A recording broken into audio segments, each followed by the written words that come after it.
If you're ever hiking in an anaconda's backyard, listen up. Stay away from shallow rivers because these giant snakes love to hang out there. If an anaconda decides to give you a little squeeze, don't exhale. Every time you do, the snake's gonna squeeze you a little bit tighter. Anacondas do have a weak spot though. They don't like their tail to be bitten. It's not exactly delicious, but it'll get the job done.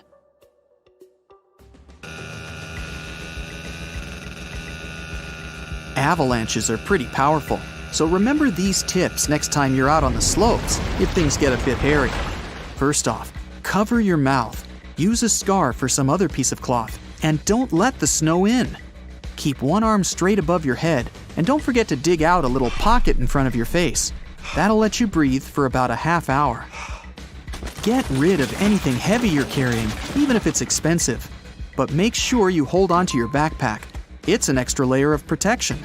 And grab onto a tree if you see any. To get back to the surface, move like you're swimming straight up. Snow's just water anyway.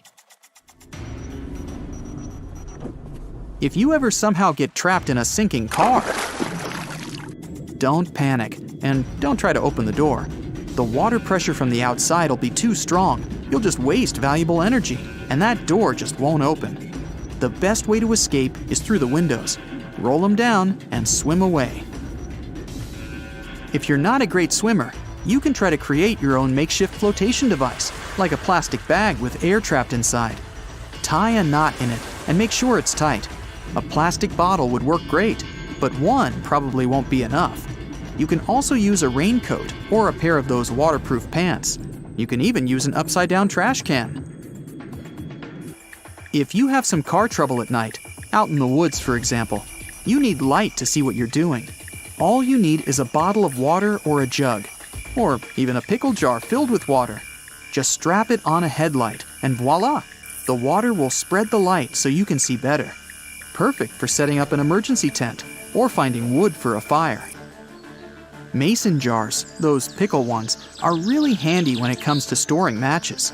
If you're camping in a forest, it's really important to hide those matches away, somewhere dry and safe. To make it even more convenient, make a strikeable lid. Cut off the strips on the side of your matchboxes and glue them to the lid of your mason jar.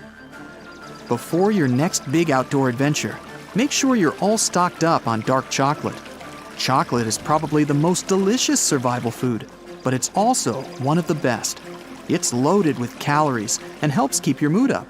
Plus, you don't need a fork, plate, or fire to prepare it. Last one for today, people. Still having trouble lighting that fire? Look no further than that bag of chips you secretly hid from your fellow campers. Corn-based chips are everywhere these days. And apart from tasting delicious and turning your fingers a weird color, they have one more trick up their sleeve.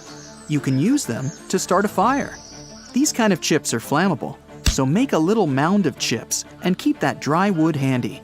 They'll light in seconds. You probably know that without water, a person can survive no more than 3 days. But it may take even less time before your body stops working properly. It depends on how hot the weather is or how active you are. So, if you run out of water in the wilderness, your top priority is to find a source of it. Keep in mind that water always runs downhill. Head in that direction. It's your best chance to find clean water and avoid dehydration. Speaking of flowing water, if you get lost in the wilderness and have no idea what direction to choose, find a stream or a small creek. Follow it until it merges with a larger river, and it'll take you to an inhabited area where you'll get help. You should never go on a hike without some means to make a fire. A lighter sounds good, but what if you lose it or drop it in the water? To be on the safe side, put some matchsticks in a plastic bag and bring them along. Keep in mind that the bag should have a secure seal to protect the matches from liquids. Another way to ensure that your matchsticks will work when you need them is to cover their heads in wax. It's easy to do. Just dip the matches into hot wax and let them dry. It'll make them waterproof, and to use one, you'll just have to scrape the wax off the match head. So let's say you're wandering in the wilderness, lost and desperate, when suddenly you see a cave. No one will deny that it can make a perfect shelter. There's some wood and tinder you can pick up nearby, and you have matches. It seems all odds are in your favor, and they are if you don't make a fatal mistake, which is building a fire inside the cave. The main problem isn't the smoke from the fire. The thing is, the heat coming from your fire will cause the rocks, which make up the walls and ceiling of the cave, to expand. Eventually, they'll give in, and you may get trapped in a rockfall or a landslide. To stay warm and safe, build a fire right outside the cave. If you find yourself surrounded by snow and with no drinking water on hand, eating snow is not the best way to rehydrate. In fact, it'll most likely lead to further dehydration. How come? Well, once you stuff some snow in your mouth, your body must start a process that will melt the snow and warm it up. Therefore, you'll need to spend more energy, which will make you lose liquids faster. But that's not all. Eating snow can give you hypothermia, where your body temperature is too low, which is twice as dangerous if you're alone in the wilderness. Besides, chances are that snow contains harmful bacteria that will cause an infection. If you don't have any other solution, you should melt the snow you're going to consume in your hands first and stay away from the stuff that doesn't look fresh and white. Imagine you're in the water and your hands and legs are securely tied up with a rope. It's not your day. It may seem like an already lost battle, but it isn't. First and foremost, do your best to suppress panic and the instinctive urge to flail. Hold your breath and wait until you get down to the bottom. As soon as you feel something solid beneath your feet, bounce off it and get back to the surface. Once you're there, bend your knees and curl your body into the fetal position. Then arch your back and kick yourself toward the surface until your head is above the water. Take a breath and repeat the whole submersing, bouncing, breathing thing while moving toward the shore. If your car conks out in the middle of a railroad track and a train is approaching, abandon the vehicle as fast as you can. After that, run away from the track but towards the upcoming train. If you choose the same direction as the train is moving, you'll find yourself in the path of your late car's debris, and you'll have to duck under the flying big pieces. Imagine your car got stuck far away from civilization, and you don't have a phone or radio to call for help. In this case, a simple spare tire can save your life. While burning, it will produce thick black smoke visible from miles away, and chances are somebody will notice your SOS signal. But remember this, never ever wander far away from your car. All too often, rescuers find undamaged deserted vehicles, while the drivers who've left them in search of help don't survive. You've probably heard that lightning doesn't hit in the same place twice. Well, guess what? It's just a misconception. The probability of a second strike is pretty high.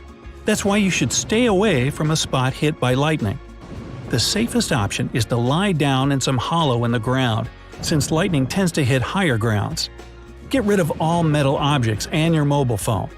3 to 4 seconds before lightning strikes, you'll feel a metallic taste in your mouth and your hair will stand on end. Immediately sit down, bring your heels together, and place your hands on your knees. If you suspect that some object might be electrified, but you have to check it, touch it with the back of your hand. This way, if your suspicions are correct, you'll get a charge out of it, and you'll be able to snatch your hand back. But if you touch this object with your palm, the electric charge will make your hand form a tight fist, and you won't be able to draw it back.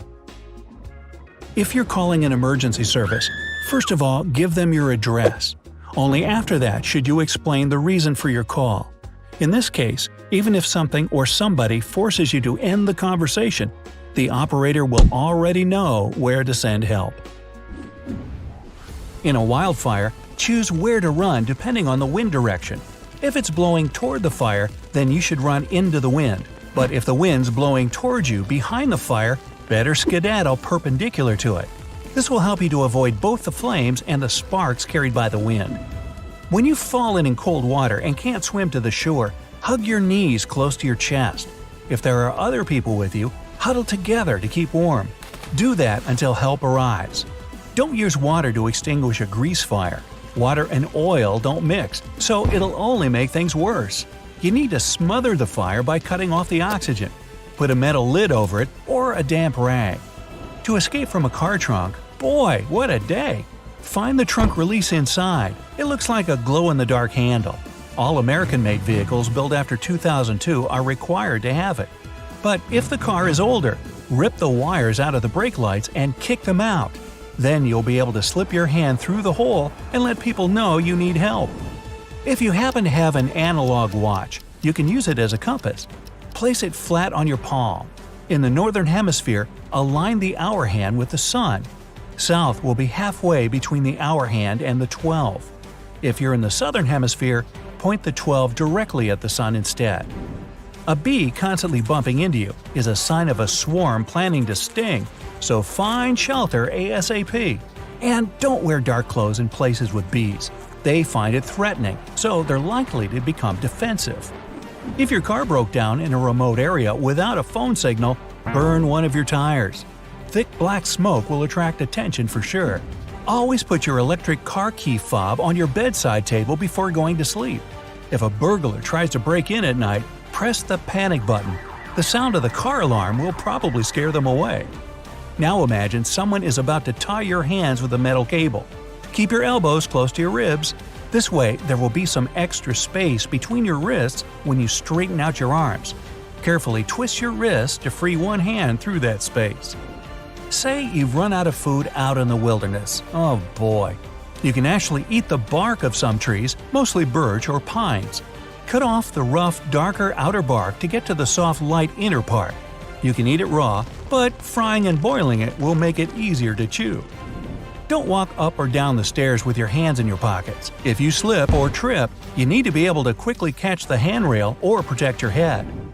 To open a car with a frozen lock, put a plastic drinking straw into the keyhole and blow into it a few times. The heat from your breath will unfreeze the lock. Before going on a camping adventure, prepare some cotton balls soaked in Vaseline and put them in a closed container. Now you'll always have perfect fire starters. No matter whether you live near the coast or travel there for the weekend, you should know the signs of an approaching tsunami. It might be a deafening roar that's coming from the ocean, or some other unusual ocean behavior. For example, the water may suddenly drain, showing the ocean floor. Or vice versa, a wall of water may appear on the horizon. Also, pay attention to strange behavior changes in animals. If they unexpectedly group together, hide in different nooks, leave the area, or show extreme anxiety, these may be signs of an approaching natural disaster. As soon as you hear a tsunami alert, don't wait for even a second. Evacuate immediately. Leave behind your personal belongings and documents. Now is not the time to think about your possessions. Gather your loved ones and use any available transport to get away from the coast. Hop in your car, get on a bike, or simply run as fast as you can. Move as far away from the shore as you can, heading toward high hills, mountains, or a forest. If possible, go at least 2 miles inland and 100 feet above sea level. If you're trapped by the rising water, choose the highest and most solid building and climb to the top. It's not an ideal way out since the construction can collapse under the force of the tsunami waves, but at least it's something. Also, keep in mind that roads often get wiped out by tsunamis. Therefore, after everything's done, you may have trouble finding your way back. In most cases, tsunamis are closely linked to earthquakes. That's why you should try to escape to open areas with no or few buildings to avoid being hit by falling debris.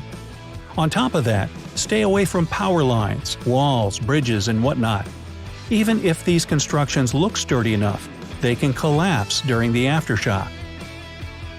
The whole time, pay attention to tsunami warnings and evacuation orders. If you aren't in a tsunami hazard zone, stay where you are and wait for further instructions. Keep in mind that evacuation routes in potentially dangerous areas are often marked by a special sign with a wave and an arrow on it. It points in the direction of higher grounds. If you fall into the water, grab onto a tree trunk, a door, or a raft. In short, find something that floats, and the sooner the better.